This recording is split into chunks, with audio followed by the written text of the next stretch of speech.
Hey, Pastor, Munsey here. This is Monday Pulpit. You've been helping a lot of people this week, so I hope I get to help you as you start your new week. Today, I want to talk to you about fishing with donuts. Yeah, here's my fish story. There's this guy fishing, and he's been fishing for a couple hours, and he's not catching anything. Along comes this other guy, and he starts fishing right next to him, and he's catching fish left and right. Well, obviously, the guy's bewildered, and he says, "How are you catching so many fish? We're right next to each other. What bait are you using?" He said, "Well, I'm using these slimy worms." And then the guy asked him, "Well, what bait are you using?" And he said, "Donuts." And the guy said, "Why are you fishing with donuts?" And he said, "I like donuts." That's what I think becomes an issue if we're not careful, is that we end up doing things that we like versus using the bait that's effective in our community, matching our gift. So here's the thing you have to be careful with.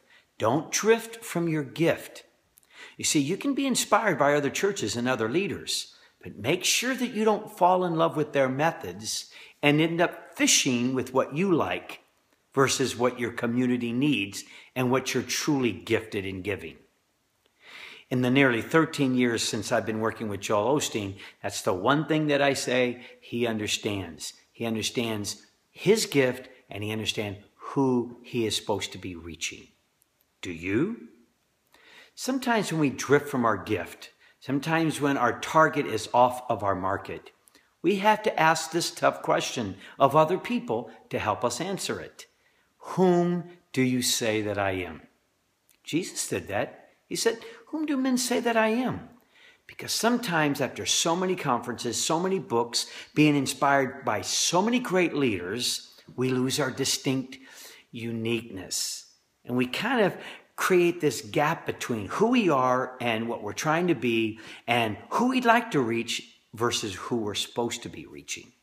So today, I hope you'll take some time and ask that question and close that gap and make sure that you're fishing with bait that's working, not so much bait that you like. And if you'll do that, I'm sure you're going to enjoy a great week. Know that we're here for you. We're here to serve you. And let's be reminded this week who we are, who we're supposed to be reaching. Don't drift from your gift. Target your market. And let me tell you something. I actually believe this, and I want you to be encouraged by this. The day may come, this may be true, where there may be 100 churches lined up right next to each other.